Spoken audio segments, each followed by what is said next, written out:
Sustainability Hub, ably led by Mujida. We are committed to this project. It's very, very important, just like she has said. I'll try not to kind of rehash what has been mentioned today by Mujida, and I'm sure that most of you guys already know the issues that we're all dealing with. If we're really going to make any progress in the world, there is no way we would ignore the agenda that is very, very key to make it happen. And in fact, in many situations, there are more women than men. However, what we don't see is that same level of representation in leadership. So how can you ever be successful when you're flying with only one wing? You're not going to be successful. So this is what Sustainability Hub is doing. And as part of a broader SDG mandate, it's easy for us to think short term, consume everything, and then destroy our ecosystem. But we can also think in a more sustainable way, where we're looking at the long term, we're taking care of the short term. And I'm really, really proud, like I said earlier, to be part of this, to be supportive of this. Through the work that we're doing with HP and Girl Rising, we are all committed to making sure that the work that Sustainability Hub continues to thrive. When we talk of gender, one of our mission at 1 Million Teachers, we two primary objectives really: SDG 4, SDG 5, and SDG 4 talks about inclusive, quality, gender-responsive education for everybody, and that naturally kind of helps to realize SDG 5. And so for us, this is a no-brainer, and I'm just thrilled that you're all here today. I'm also looking to learn a few things. I'll do my best to join as many sessions as I can, but I am really, really glad to have all of you here. Thank you very much for having me. Thank you, Mujida, for putting this together. Really, really appreciate it. Thanks. Thank you so much, sir. Thank you so much. We really are happy that you joined us, and we appreciate all you do at 1 Million Teachers. 1 Million Teachers does so much for teachers, especially in Sub-Saharan Africa, and we cannot wait to see your vision for African education system come into reality. Thank you so much. While we await the country lead of HP Nigeria to join us, we will quickly move into the first session for today, and it's going to be talking about introduction to gender. So before we move into talking about gender in schools or gender in the education system, we think it's very, very critical for us to understand the nuances that exist between gender and sex and some other terms that have to do with that. So I would like to take us through that in a couple of minutes from now. Yeah.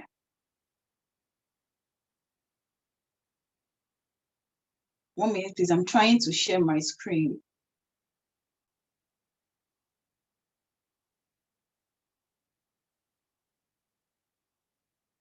Okay.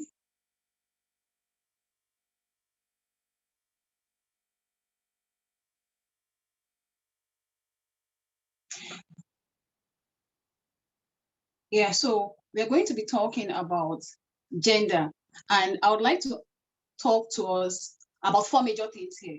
We're going to be talking about what sex is versus what gender is. We're going to also be looking at gender and rights and the gender roles, stereotypes, and norms that occur in our society.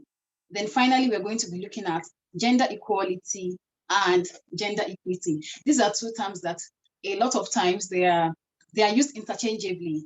Yeah, they're used interchangeably, and so we are going to be looking at them today and seeing the differences and how they even affect our work, as well as how to use them correctly so that our students have a good understanding of what this all mean. So first, we're going to be talking about sex and gender. Sex itself refers to the different biological and physiological characteristics of males and females, such as reproductive organs, hormones, and every other thing that makes us see somebody as, okay, when you see somebody, you instantly say, okay, this is a man. And when you see the other person, you say, okay, this is a woman or a female. That is what sex is. Sex is more like determined through a natural process. So when a woman conceives, the child already, at some point, they're able to say, okay, the child is a male or a female, irrespective of what the society thinks about it. The child would either be a male or a female. So that is the sex of the child. And then we talk about gender. Gender itself is a socially constructed characteristics of males and females. You remember that when I mentioned sex, I talked about it being biological. But when we talk about gender, gender is socially constructed. It means that it is a society that determines what forms somebody's gender.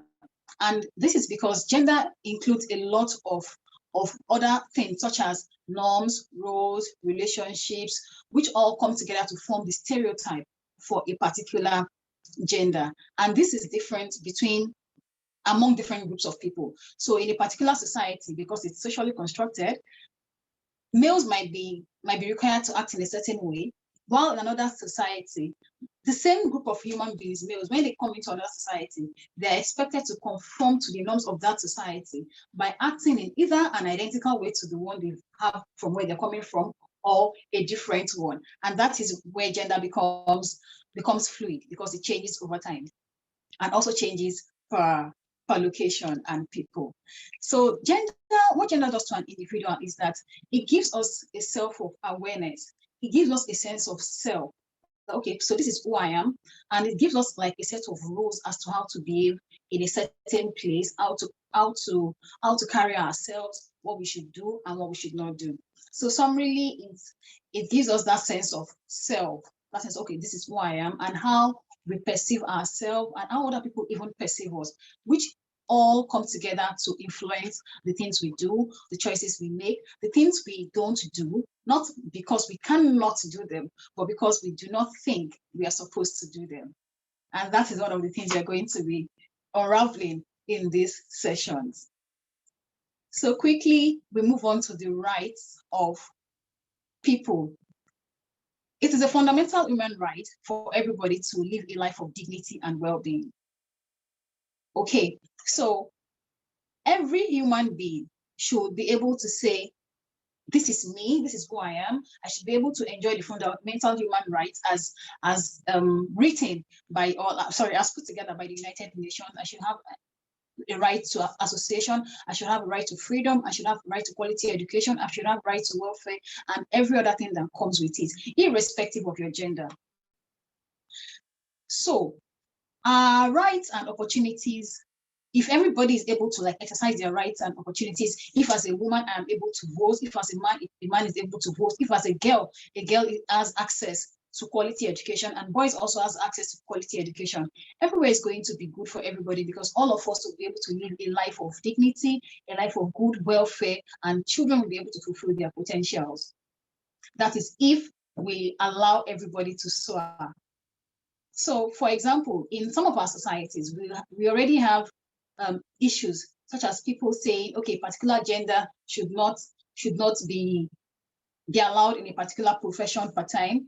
And we have some that says, okay, before, like some centuries back, I think, yeah, it was in 19 something, I can't remember the year now. Women were not allowed to vote. Even in the US, women were not allowed to vote. But as it is now, women are now allowed to vote. So things like that are things we talk about when we talk about equal rights and opportunities for boys and girls. Boys should be in school, girls should be in school. Girls should not be out of school because they are meant to be domesticated, so to say. Also, boys should also not be out of school because they are meant to go and provide for the family. So we see it's a two-way thing. In some communities, boys are taken out of school at an early age because they need to probably learn a trade, which is not bad, but the issue is taking them out of school at an early age. They need to probably be somewhere and start making money for the family. Some other times, girls are taken out of school because they believe that the job of a woman that the girl will grow into is in the kitchen. So why would she go and waste her time and resources in school? Yeah. So those are the things that also affect the rights of a girl. In some communities, a girl cannot cannot make decisions about our health and welfare, especially when it comes to sexual and reproductive health, no matter the amount of education she has. So these are the things that we are going to be looking at when we talk about gender and rights, the agency that somebody has to exercise their free choice and live abundantly. So now we have come to, we're getting into the real gist. We're looking at gender roles, stereotypes, and gender norms. From the image here, you would see that there's a pink and there's a purple. So pink is usually used for girls, or let me say females, and the purple is usually used for males. Sometimes it's blue, but here it is purple. We can start. Some words are written in pink, and some other words are written in purple. If we look at the words that are written in pink, it talks about being emotional, gossip, teachers as a profession, cooking, Barbies, nurse, shopping, cleaning, talking about insecure in terms of their emotions, raising children, and Starbucks. So this, looking at this alone, it talks about what the society perceives of a particular group of people called women. This has nothing to do with how their biological formation is. It doesn't even have to do with their physiology or anything. It just means that, okay, when you're a woman, you're supposed to naturally incline towards these things. For the other gender, males, we see them as powerful, violent, lazy. They can be doctors. So you can see, for ladies, they can be nurses, while for males, they can be doctors. They use more video games, while girls do more Barbies, that's dolls. And then males are usually action figures. They use cars, or they love cars. They are thick-headed, they are stronger, and they play sports. But now we can see that these are just restrictive, because if as a young girl, let's say of age 6, I see this, excuse me, and I naturally like sports. When I see that sports is tending towards the boys, and I'm exposed towards this information, like first time, second time, it happens in my environment, I would naturally see within, oh, why my mother asked me not to play football, maybe yesterday. Do you get? And that's the kind of unwritten rule. Immediately it settles into my subconscious that, oh, okay, maybe as a girl, I'm not supposed to be involved in sports for whatever reason. And maybe at that point, I don't even want to know the reason. But because they have said, like, people that we don't know, they have just said that this is how things should be. And what happens is that is the way it should be. So right from a young age, people are inclined towards some particular things because of what they have seen in their environment, and they also live their lives because of that. So roles that are gender roles are the behaviors or responsibilities learned by an individual, depending on their gender, which is determined by the society. And like I said earlier, gender is fluid, and so it changes from society to society. Norms talk about this set of unwritten rules that guide how we behave as male or as females. And it's a set of expectations also between males and females. So a lady does a particular thing and you're like, no, you shouldn't do this because you are a lady. Not because the lady cannot do it, but somehow we have just, it has been registered in our belief system that a lady should not do it, even when she can. And same as a man. A very good example is when a boy cries in class. And then the teacher says, oh, why are you crying in class? Why are you crying like a girl? Are you a girl? Why are you crying? What are we saying? What message are you sending to that student? We are letting them know that, okay, as a boy, you have to mask your emotions. You should not be caught crying. You shouldn't be caught crying as a way of expressing your emotions. And that boy learns that, and learns to, maybe at that age, it starts bottling up his feelings, whether it is crying or other things apart from crying. But we expect that girls should be able to cry and express their emotions. These kind of things are things that people learn at a young age and goes on to influence their behavior. Somebody that cannot express his or herself early on in life may tend to become aggressive as time goes on, not because of that particular situation, but because of a lot of situations that have happened and the person was not able to express themselves. So stereotypes are widely held beliefs about these characteristics that are deemed appropriate for us, either as males or as females. So we say things like, oh, girls are not supposed to be engineers. Girls are not supposed to be technicians.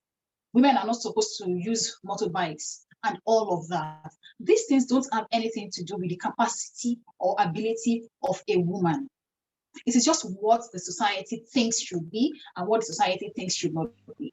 So personally, I have a male friend, and he's a nurse. So the first time I saw him, yes, when we were growing up, we had a family friend who was a nurse, but apparently it was about my father's age, so I couldn't even ask him questions. So I had to ask Martin at some point, why did you choose to go into nursing? And how did you feel being in a women-dominated profession? And it was like, oh, initially when he got to the school of nursing and everybody looked at him like an alien. But at some point, it let them understand that he's human like them too. So it's just natural. And that goes back into this picture we have up here in the slide, saying that men are more inclined to be doctors and women should be nurses. I think this puts human beings in a particular box that should not be. We should, as educators, expose our students to all professions and allow them the free will to choose based on their own interests and their abilities as they grow. So we're also going to look at issues of gender equality and gender equity. These two terms are usually confusing, but here this picture says it all. The first is gender equality, which talks about the equal access of males and females to social infrastructure, to spaces, to opportunities, to resources, and to rewards. So let's say in an environment, an NGO or the government decides to build a school, which is for children. And then it means, since it's for children, it means that boys and girls can go to that school. But in that same society, we have parents who do not allow their girls to go to school because they feel that girls should not be in the school because their place is in the home and all of that. Forgetting that even if a woman is educated and she doesn't engage in any profession, maybe she chooses not to engage in any profession, she can use that same education to teach the children she has for the family. And at the end of the day, that in its own is a return on investment of the education she has acquired over time. So we should also allow, gender equality also talks about allowing people equal spaces. For example, a man can vote, a woman too should also be able to vote. We should be able to give children and even adults equal opportunities, both males and females, for maybe a scholarship, much as a boy should also be able to access a scholarship, and other things like resources, sporting equipment in school, reward systems. Okay, so while we were preparing for these sessions, I shared an experience I had in a school in Abuja. And so that evening we were talking, yeah, I'm not sure, maybe morning that day, we were talking about who was going to be the head boy for the head, and before we had head boy and head girl, we were talking about who was going to be the leader of the, I think, the Student Representative Council or something. And then in this school, there is this girl who is just a high flyer. In terms of academics, she's the best. And in terms of behavior, she's also the best behaved. And these are the two things that people usually consider, teachers consider before saying, okay, you come and represent, be the voice of the students in the school. Right. So when this matter came up, naturally, everybody was like, oh, it's Asmao. And one man, he said, why should it be Asmao? And everybody looked at him like, why shouldn't it be? We all know she's the best. And truthfully, like, the gap between her and the next person was not even something, more like a landslide victory, you know. Like, this girl has consistently been the best in terms of behavior, in terms of academics, and even her social interactions with other students. So why can't she be? And then he said something like, oh, but there are boys in the school, that we should be able to choose boys. And I was like, why does it have to be a boy? Why do we have to clip this girl's wings because she is a girl? If she is privy to this meeting we are having now, how do you want her to feel? Naturally, she would have lesser expectations of herself in the society. Most likely, she would think of herself as not being good because she was born female, out of no choice of hers. Right, so we are talking about how these things play out in schools. At that point, I wasn't happy with it, and then we started to, when we couldn't reach a conclusion, we decided to have, okay, a boy and a girl. So eventually Asma was able to get in, and then another boy too also came on board. What if, that's my question, what if it was just a space for one person? Let's say it was a scholarship opportunity and the school had just one slot. Would that girl have been denied because she's a girl? These are things we should also look at in our own practices, in our own lives. Because sometimes we don't do these things out of wickedness. We have done it because, like that man that said that, he said it because he has been socially conditioned to believe that it has to be a boy that will lead every time, irrespective of whether there are people that are even doing better than him or not. But because it's a boy, it has to be him. So also, we are looking at gender equity, which talks about supporting each gender with access to opportunities, spaces, resources, and rewards that provide a level playing field where they can explore their potentials irrespective of their gender. So looking at the picture here, we have 3 individuals. There's a boy, there's a girl, and there's another shorter girl. And all of them are trying to do something at that pole. So the boy is naturally tall, so he can reach the pole whether or not he's assisted, whether or not he has a footstool or not. The second girl in blue is not as tall, so she requires one. And then we have a shorter girl in yellow. Yes, that girl is way too short. So even if we say, okay, we want all of them to be equal and we give everybody one footstool each, the boy already has more than the access required to be able to take I think that's a leaf, and then the girl in blue can conveniently do it, while the girl in orange or yellow rather still cannot, because that single footstool is not enough for her.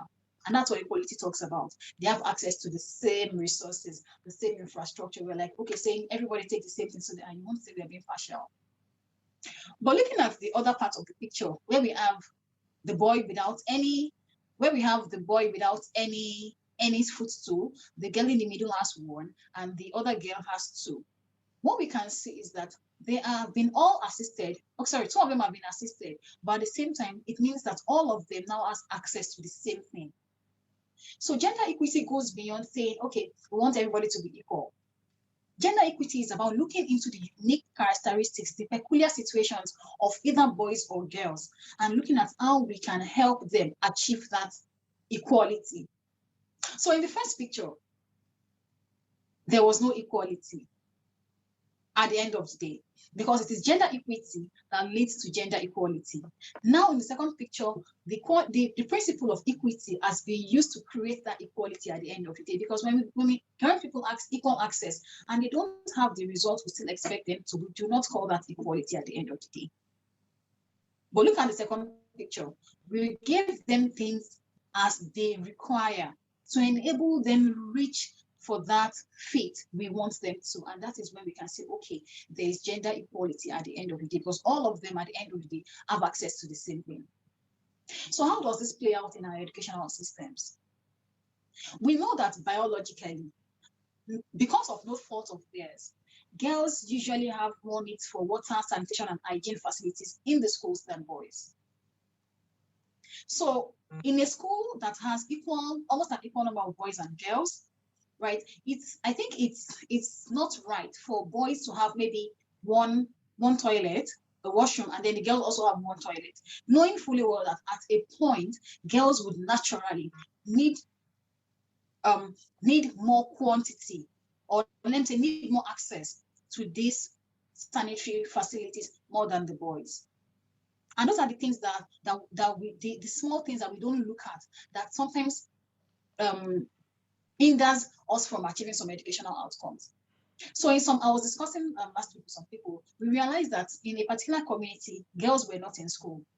And as a social impact maker, somebody might just look at them and say, oh, girls are not in school in this community. Let's ensure that they are registered in school and everything. Getting to the school, it's very possible to realize that these girls are registered in school, they are enrolled in school.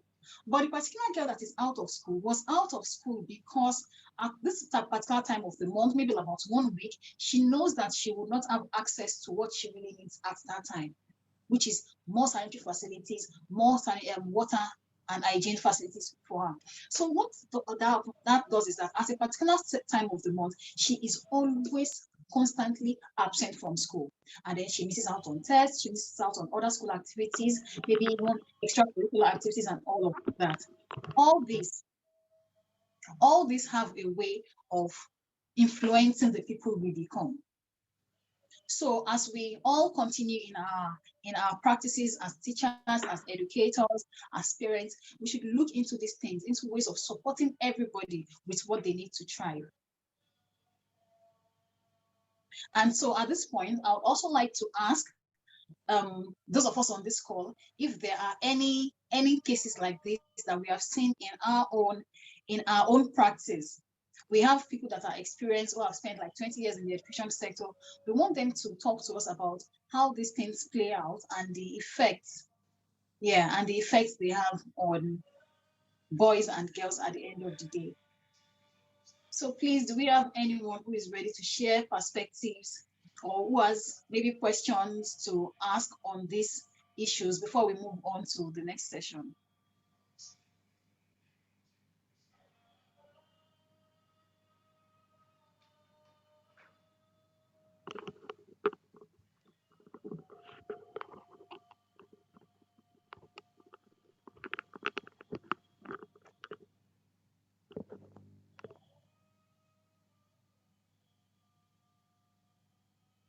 Oh, okay.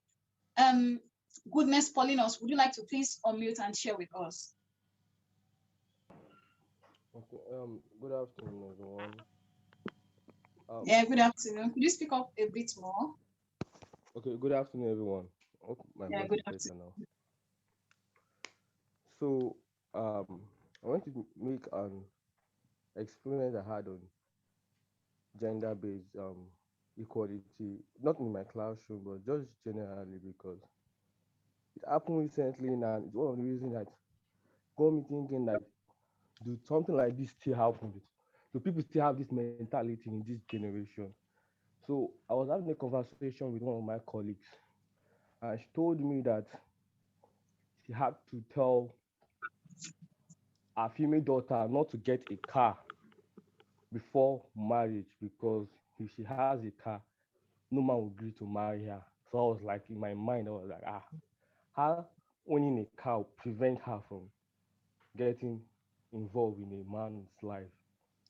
So I was like, so do people still think like you have to suppress yourself as a female just to feel accommodated or something like that? So it's like a personal experience that happened recently that made me start thinking like, what's going on? Do people still believe like that? Do people still have some old beliefs that are supposed to be, how will I put it, are supposed to be not part of this, not something that we're supposed to be practicing, not something that's supposed to even have in our mind.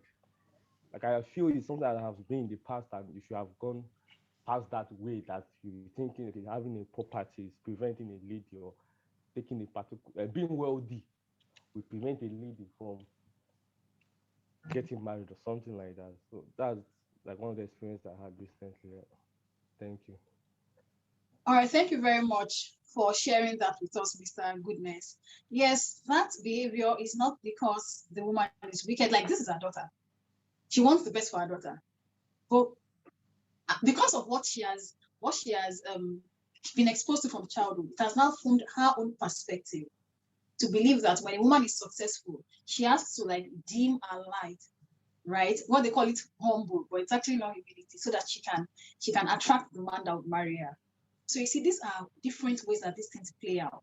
And such a person, such a girl, if she accepts that notion now, what happens is that even in places, probably at her office, in her school where she's supposed to speak up as a lady, she's afraid of speaking up. So she kind of shrinks herself. Instead of blossoming like a sunflower, she shrinks herself just to be able to fit in that box that her mother has drawn for her. So you see, this also, it goes beyond us as educators. It also talks to us as parents, as mentors to young people in the society. And this is not the only place or the only way it happens. So also in my own experience, I've shared this before too. I happen to teach in a school where there are two cousins. right? A boy and a girl in the same class. Then it was SS2. So what happened was we were marking, we had a continuous assessment test, and then we were marking.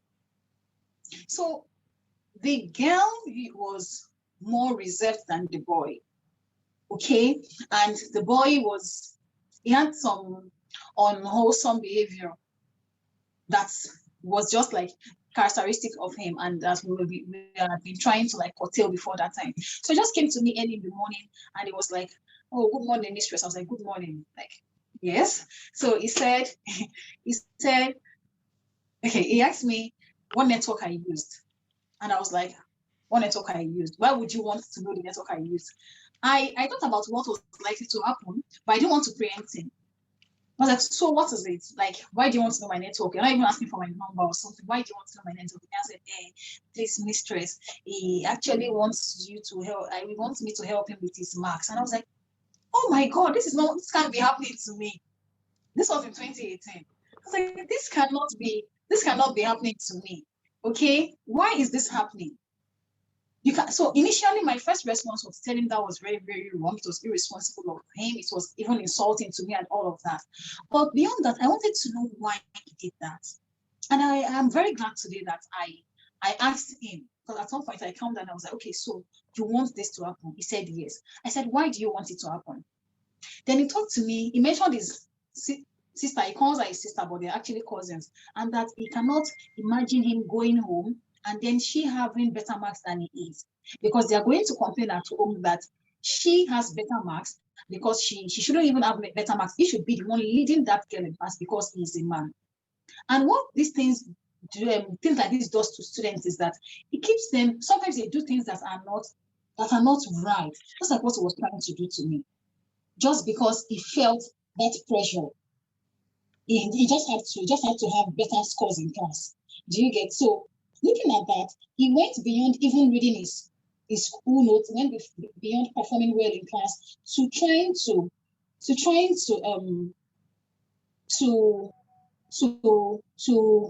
do things that are not right, all because he wants to impress his parents at home and tell them, oh, I am the man. So that way, the motivation for the child to even have better learning outcomes in class is not because he wants to do well in life, not because of his own personal, not because he wants to be an astronaut or something.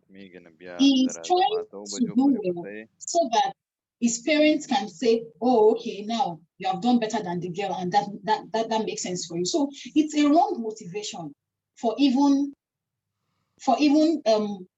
as motivating, it's a wrong reason for motivating a student. And these are things that happen. And that also takes me to saying that teachers need to understand. We need to understand that our own biases are transmitted to us too. It's not our fault. We have learned this thing, but now it's time to unlearn so that we can have a new breed of students who can face life knowing fully well that they are free to explore all their potentials to the best of their ability.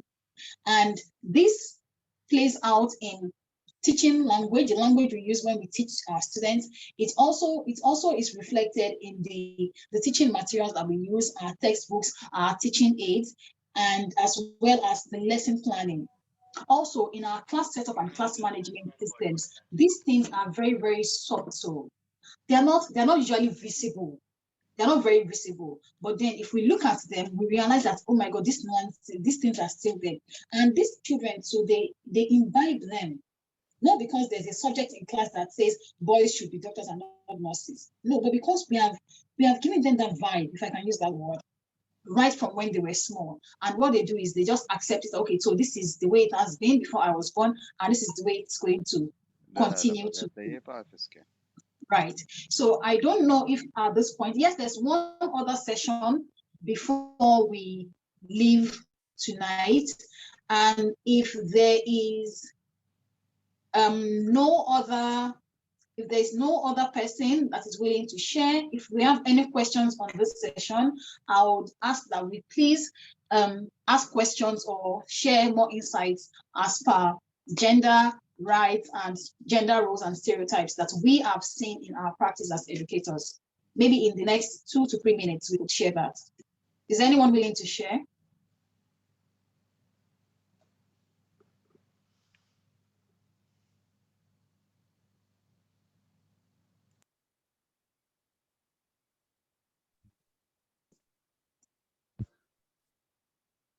Hello, good evening to Okay. everyone. Sorry, maybe after your own and maybe one other person, we'll move on to the next session that is going to be facilitated by Mrs. Carol Ogbaji. Okay, so please go ahead. All right. Akim is my name. Akim Akintola is my name, an educationist and vice principal academics of British Spring College, Awka, Anambra State here, Nigeria. Yeah. Incidentally, I would say that this topic is seen to be very timely, and I've enjoyed every bit of what I've listened to. So well done, madam, for that. Yeah, and not just as an educationist do I express my appreciation to this, but also for someone who is a father, and I have a girl as my first child. And yes, it's now a dual role for me to be a child future molder for students, for children of other people, and also for my own children. And in a way, you see, these things also happen in our social setting. Like I said, my first child is a girl, and others are boys. Now, the time I gave birth to this child, yes, my name was called in the social setting. My name was called with that girl's name. Then the moment I began to give birth to boys, people around me just automatically changed that name and called me daddy this, daddy that. I was angry. I was like, for God's sake, there was a name you were calling me before I had my boys. I got my boys. Now, why did you change it? So I told them frankly, please continue to call me daddy of Zainab. Don't change that name. And yeah, and they heeded to that. You see, so it is well nurtured in the minds of people around us that you must give priority to the male child in all spheres. And this I so much disagree with. Yeah, my child, a very brilliant one, in the class where she is, she tries to express her curiosity in everything the teacher does. And many times she pushes up to say, okay, Ma, this is what we're likely to get for this. This is what we're likely to get for this, so as a solution in this exercise. So yeah, and then there was now this topic that was taught, and the child began to ask questions. So she said she got home and reported to me that no, she felt so embarrassed the way people looked at her, that how come she's the one asking questions from the teacher, even though yes, because many of the boys in the class have nurtured this kind of intimidation or something like that in the class. Anytime she answers questions best among them. So I said, no, you can always make it. Let me tell you, those people are people who would want to learn from you, but they wouldn't want to just mention it out. And I tell you, when you're asking one question, if you are 15 in your class, there are 13, at least 13 more people who would have loved to ask that question and who will say in their minds, thank you, Zainab, for asking that question.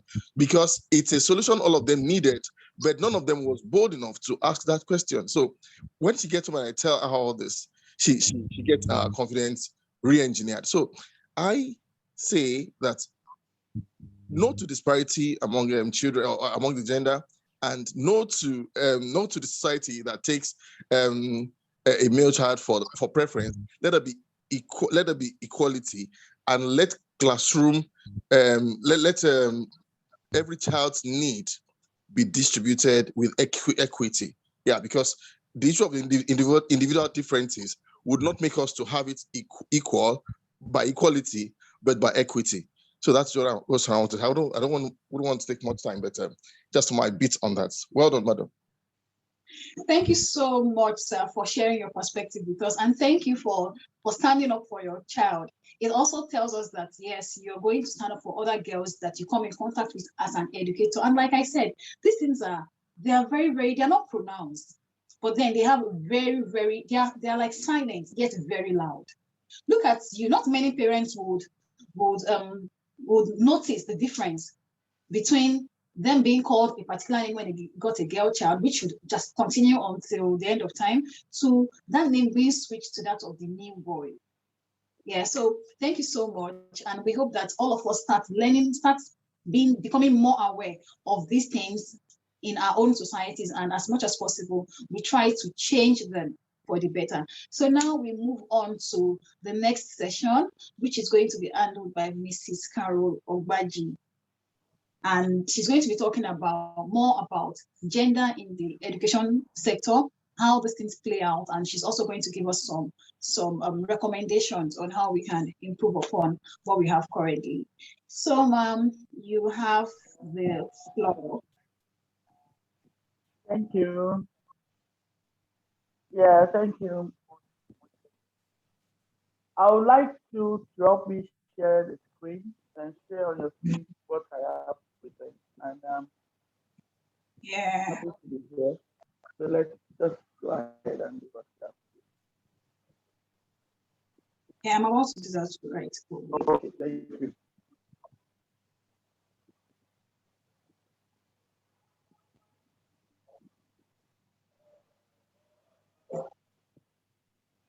Okay. So, can anyone see my screen yet? Not yet. Not seeing it.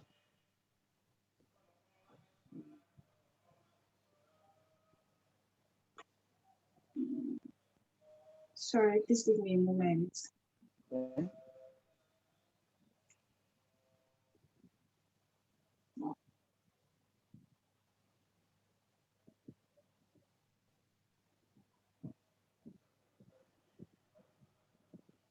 I am so sorry. This is taking a bit of more time. Okay. Yeah, okay, maybe we should go on. As soon as Okay. I can, it's going to come up and then, yeah, I'll Okay. share. Okay. Sorry about that. Okay, how about now? Yeah, it's coming up. Yes, it's coming up. Yeah, it's coming up. That's it. Okay. So, thank you very much. Like so, Moji have said most of what I'm about to say, but I'll just kind of continue from where you stopped, okay? And that's combating gender stereotypes and learning process. We already know the challenges we face with this situation in respect to the society we find ourselves. But I'll try as much as possible to do a bit of justice to this topic. So our objective here is to acknowledge some of those issues facing gender disparity in classes. All right, so I'll start by addressing some of the relevant issues that are appropriate strategies to combat these challenges in the education sector. Okay, so we can move on to the next slide now.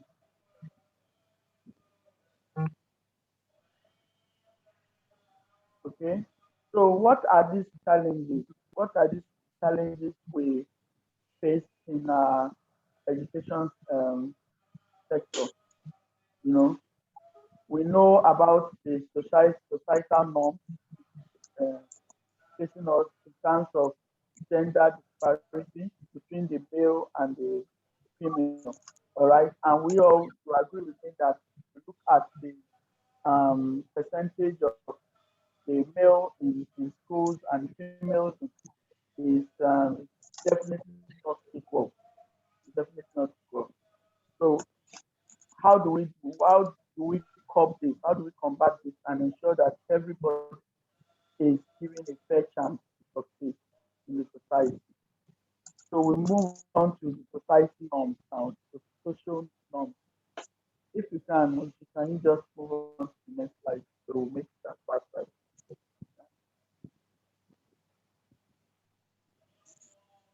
Okay, so what are those societal norms? Let's see now. I hope everybody can hear me. Yeah. Yes, we can hear you. Oh, good. So we move on to social norms, like I said. When we talk about social norms, it covers different aspects of the individual's identity. We're talking about the gender, age, ethnicity, religion, ability. All right, and this differs from different societies. It differs that of Nigeria, India,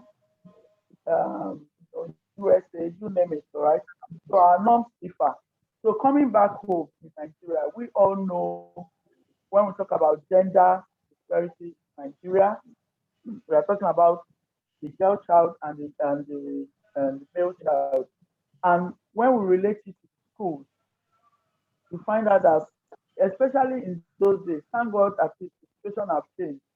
In those days, it's the males that are allowed to go to school, while the women or the young girls stay at home to join their mothers to go to the farm, to cook, and the rest of it. But now, at least that mentality is changing. But more has to be done, right? Discriminatory social norms in the society. All right. So there's a need for us to recognize this in our classrooms, and we start educating our young ones, because right now the young ones we have always also want to follow that line of being superior to the other person. Okay, so we are going to look at that in the classroom and find out how best we can solve this. I'll give an example of a life experience I had recently. Like, I take students to attend conferences and other programs. So there was this occasion I wanted to register students for a conference, a UN conference, and yeah, we have a family that had a boy and a girl. The boy was in the boys' school. The girl was in the girls' school. So the father of this children decided that he was going to register for the boy alone and not the girl, you know. And I said, hey, I said, what happened? This girl have also shown interest to want to attend this program. How come you are just registering your son alone? I said, no, that what is the point? That after she finishes, she's going to get married and everything ends, money spent on education is wasted, is teaching, but the boy has to provide for the home and the rest of it. I said, sir, you don't look at it from this angle. You give every child an opportunity. And who tells you that this child will end up at home or in the kitchen? She has a lot of potential. All we know, she might even be the next president of Nigeria.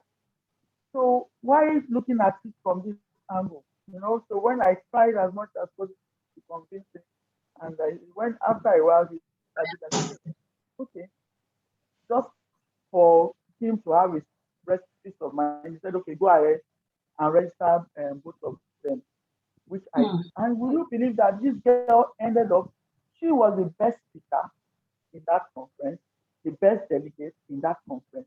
And I speak to you today, she is working with the governor of Illinois in the USA. She's doing very well.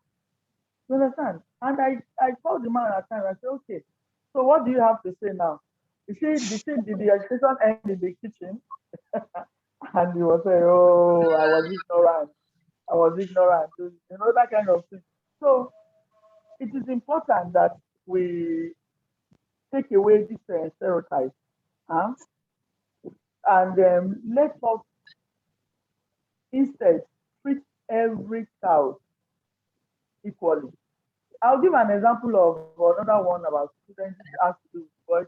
There was a student that registered for food and nutrition. I don't know if anyone has come across it. And everybody was plus the father of the boy. What do you mean? What is a boy studying food and nutrition for as a subject? Going to the kitchen to join the girls to cook? That is not your role. Your role is to be to provide for your family. What business do you have doing food and nutrition? What do you need? What are you going to achieve with that? In fact, some parents have even come to fight you because of that. And this because the boy is registered for food and nutrition when it's time for practical. At times they refuse to buy the practical objects. the boy will need for it, you know. That's how crazy it is. And they have built in this, in this boys, the fact that it is not their responsibility to cook.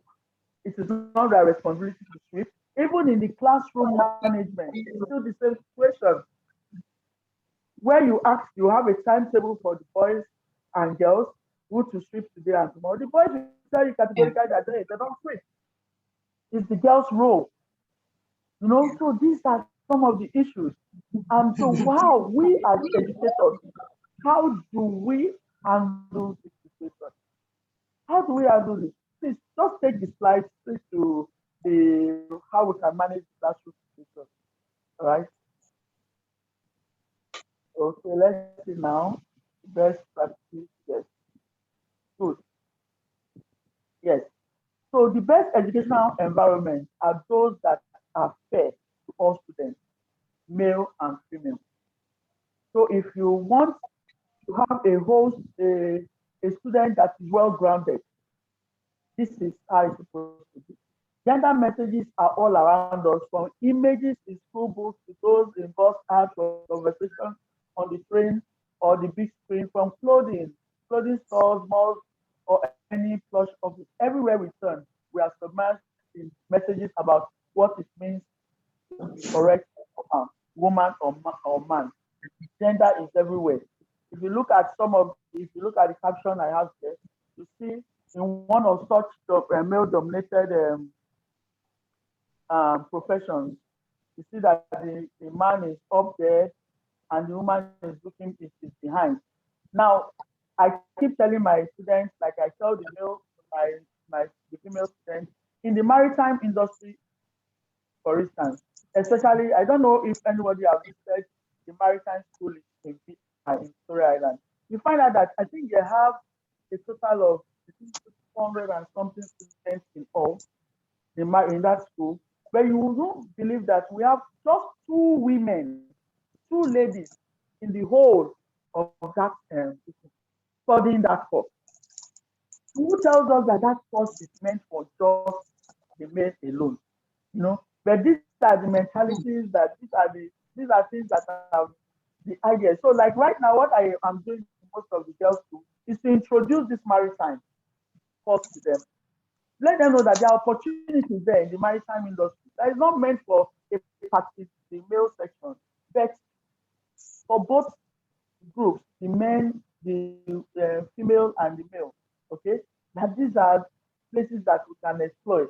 Let us remove that idea of going to study mass communication, nursing, all these easy courses. Who tells you that you cannot be an engineer, and who tells you cannot climb and construct a build or do something? These things. It's just let's give students the opportunity to do these things, and we'll get it done. Now, I have another caption here. Here is a teacher who is supposed to be trained to help remove the stereotypes we are talking about. You look at it, two students came late to class. Now, for the boy, she was very calm.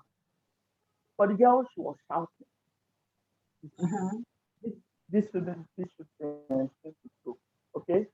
There should be an equal opportunity and created. There should be, the way you relate to your students. Teachers are models, all right? So the way you relate to your students matters a lot. If they notice that you are not fair, they begin to wonder what kind of teacher you are. So I'll go on to how we can really manage this classroom situation, especially when it comes to interactions within the classroom vicinity. So I want to suggest ways that we can promote gender equality and also equity in our classroom. And one of the ways we can do it is be reflective and be objective as a teacher. Pay attention to new trends coming up and try to give gender neutral responses about these trends to your students. Like, for instance, I gave an example of students when it was time to sweep. The boys said no, It is not our responsibility to sweep. It is the girls that can sweep. No, you create an equal timetable. This is where it's time for you to sweep. Boys and girls, the same thing. You do it. Then when it comes to sitting position too in the classroom, I have seen some schools where the boys are kept apart from the girls. I don't know if anyone has experienced that. The boys stay on one row or two rows, girls stay in this thing. And I go there in some class and I mix them up. To mix them up. That's what we do. You create that environment of comfortability. Everybody is comfortable. All right. So it's very important to start. Then we use gender neutral language in class. For instance, when referring to children, instead of saying choose a boy to go with you, say choose a friend to go with you. Okay, you choose a friend to go with you, not choose a boy. Because maybe the girl is trying to go somewhere and think it's not safe, and you feel that sending the boy will make her feel safe. Instead of using that and letting it be on the eye, hey, it's just say choose a friend to go with you.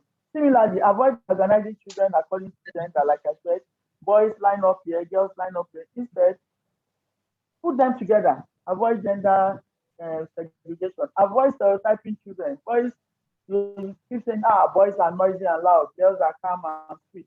Like Muji said when she was presenting, she gave us some samples of girls are seen as docile, as quiet, as this, as that.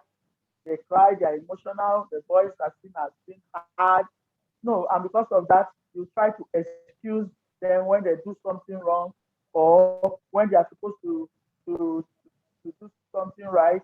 You tell them that no, you are not supposed to do this because they are a girl or because they are a boy. No. I will give an example of a family friend of mine. This guy has two kids.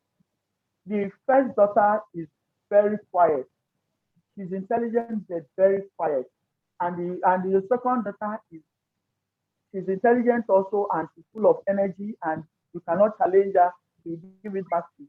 So what did the guy do? He said, okay, this is my first daughter that is very quiet. I think men will take advantage of her. And so what did he do? He registered her in a taekwondo class to go and learn how to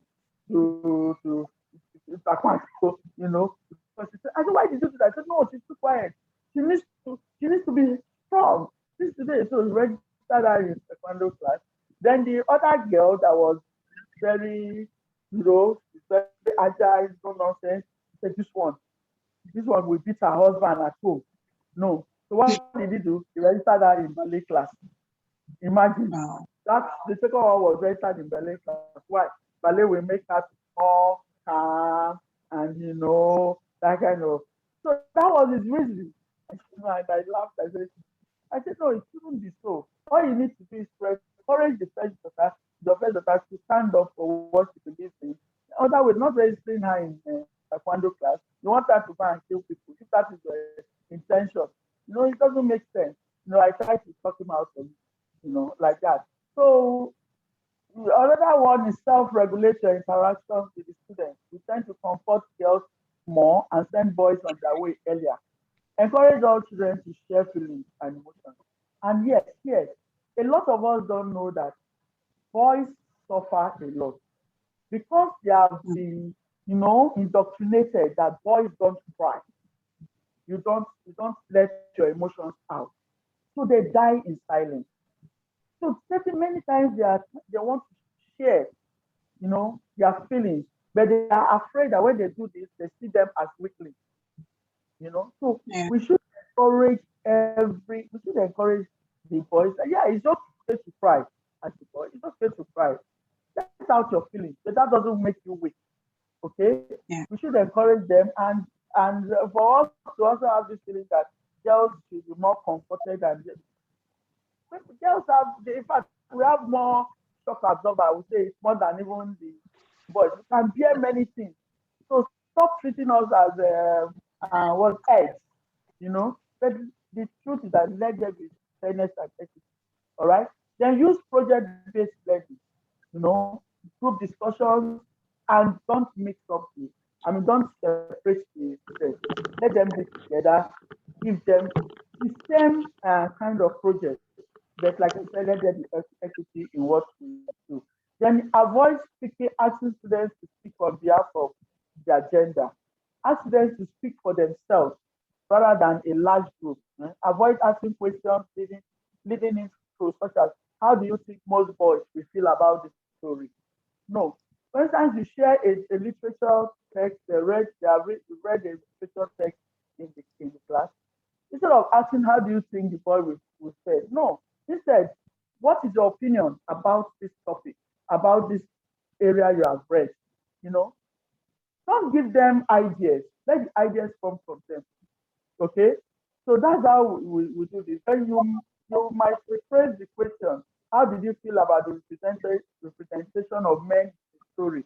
Instead of, or in this story, instead of saying that, like I said, just ask a general question, or even ask friends to generate their own question from what they have read. It makes sense. It's coming from them. Then you are just there to guide and then and their thoughts. And then let boys and girls weigh in about how gender is portrayed in the given text or the work. Don't take sides. Very important. Like I said, let the students. This is how you manage a classroom situation. And when you do that, you will find out that you have a wholesome student, both male and female. Then choose course materials by both men and women. What I mean here is that let it don't say because these are girls, you give them small chores or you don't give them. Let the course materials be the same. Whatever you are giving to A and B in the group or individuals, let it be that way. And you find out that they can actually be whether boys or girls. If it's food and nutrition, because it's a boy, you don't think he can cut tomatoes, who tells you he cannot cut it? Let him go there and do it. Provide the materials for him and let him do it. All right. Avoid separating supplies or materials by gender. Yes, we're talking about the up. That's it. The boys, the younger students, and divided them into dividing the boys and girls into sections. Let them express themselves. Creativity. Okay, they'll come up with ideas. All right, they'll come up with ideas on the kind of materials they actually use to solve a particular situation. So having looked at the social norms and imbalance in society and community and touching on gender stereotypes as well as the practices, I hope I've been able to shed one light on how best to cope these challenges in our classroom. All right. Societies, I will leave us with some of these quotes. Societies that value women and men as equal, as safer and healthy. Gender equality is a human right. As educators, we should be honest in our efforts and work on changing the social attitude towards boys and girls. And for fuller gender equality in our society, both men and women must work together and bring positive changes in the society. Okay. So I'll end with some more. I think I have one last thing to say. Yes, let me have that. Thank you. As I said, until we get equality in our education, we won't have an equal society. I don't mind if you have to sit on the floor at school or all at all I want is education and I am afraid of no one. Remember this young lady? See how she was able to change her story? Yes. So let us work hard as educators to produce more students that are wholesome and not biased. Thank you very much. Yes. Thank you so much for your presentation, ma'am. We really appreciate it, especially the parts of your presentation that talked about how we can ensure that our classrooms are gender sensitive and also gender responsive. Thank you so much. So at this point, we have with us the country director of HP in Nigeria, who will give us his goodwill message. But just before he does that, we would like to call on Dr. Lola Wright Odushoga. She is an experienced educator with both local and international experience. Like, she is a thought leader in the education industry. And we would like to also have our own insights about how gender plays out in the education sector. And maybe she has some recommendations on what we can do to improve the current situation. Absolutely. Yes, thank you so much for this session, and thank you very much to all the panelists and everyone who has presented. It's been very informative and enlightening session. And I think one of the strategies we can put together to highlight gender equality and promote it is to start with the child. We need to start with the child in the sense that we need to connect and collaborate with their parents and their immediate community. We need to think of their culture, their beliefs, their values, their perceptions, and how we can use all of this to create positive social change in the community. We need to continue to work, with all stakeholders. We need to continue to work with parents, for example. What are their preferences when it comes to educating their children? What are the things that they value that we as educators can incorporate into teaching and learning? The last presenter, I'm sorry, I forgot her name. She did mention about the classroom environment. What would parents like to see? I think we need to be working in collaboration with parents in planning our curriculum.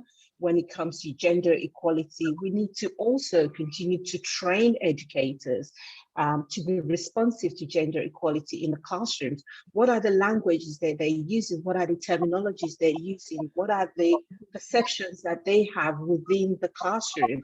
I think these are critical things that we need to continually have a conversation around as educators in our local community that's relevant to the culture and beliefs and the religions of the local demographics of the students that we serve.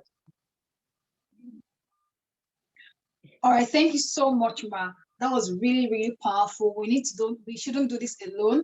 We need to also connect with parents, collaborate with the community, and also see especially the realities of that environment, because it's not enough for us to just say, oh, this is what it's meant to be. We need to understand what peculiar characteristics apply to each community, each environment, their religion, their tradition, and then see how we can certainly bring these things to their notice. Thank you so much for that, Ma.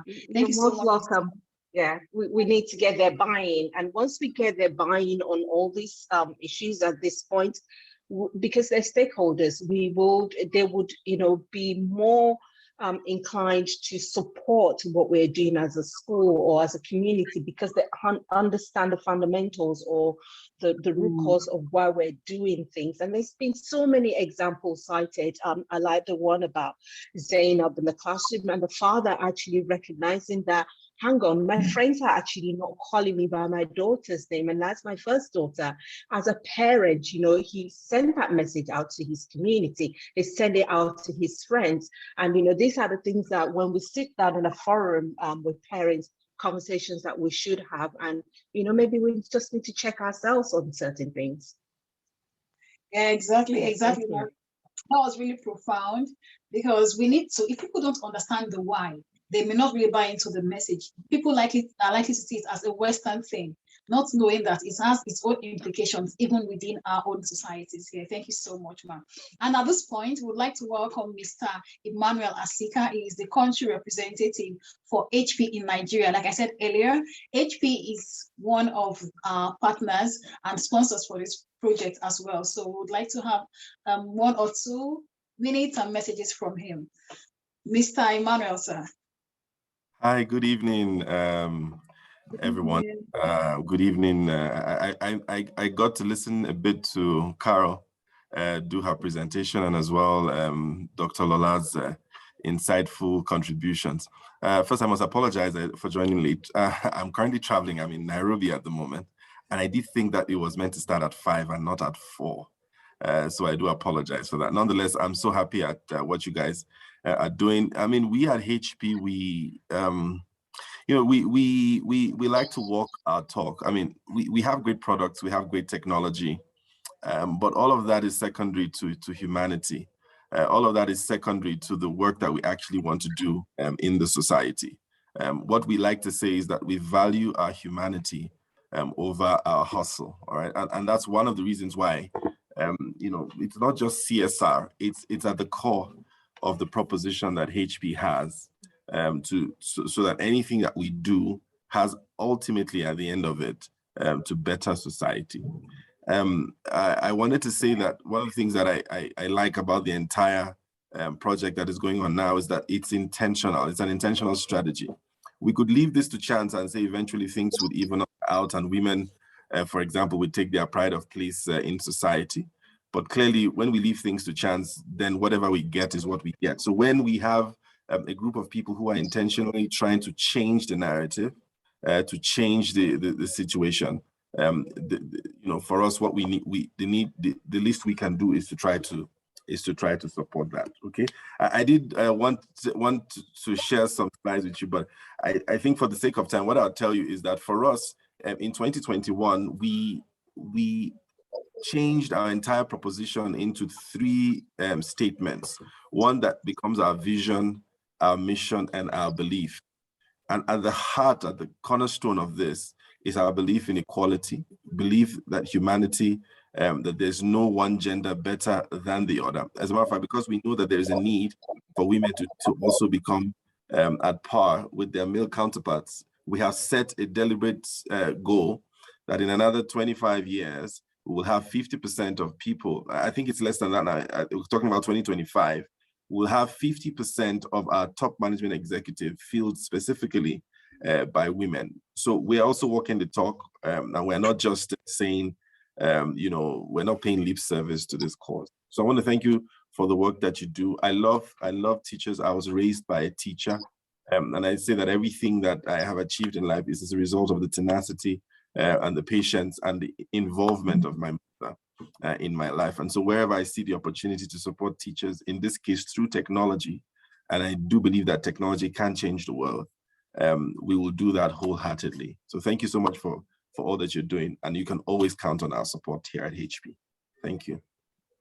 Thank you so much, sir. Thank you so much. This is really an empowering address for us. We are happy that you kind of have our backs in this project, and it's something that also validates what we are doing, that okay, and gives us more hope for the future, because the more we are, the merrier it becomes, and the easier it is for us to have that critical mass that can actually change things. Thank you so much, sir.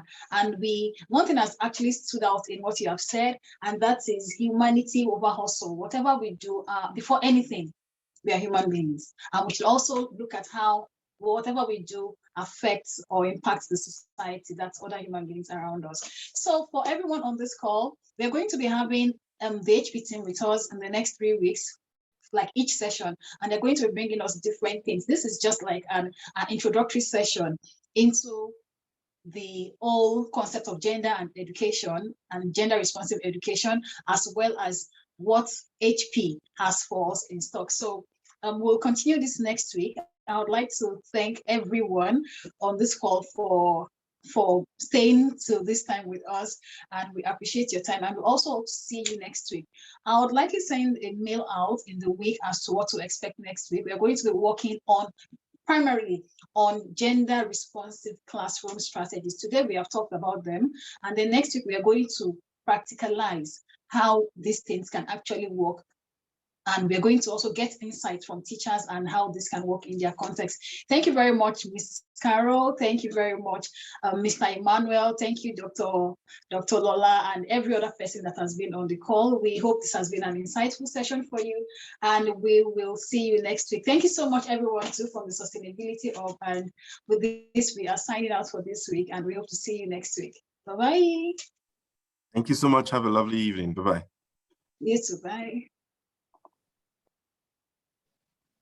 Thank you.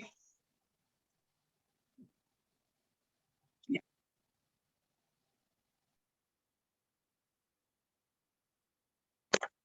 Okay.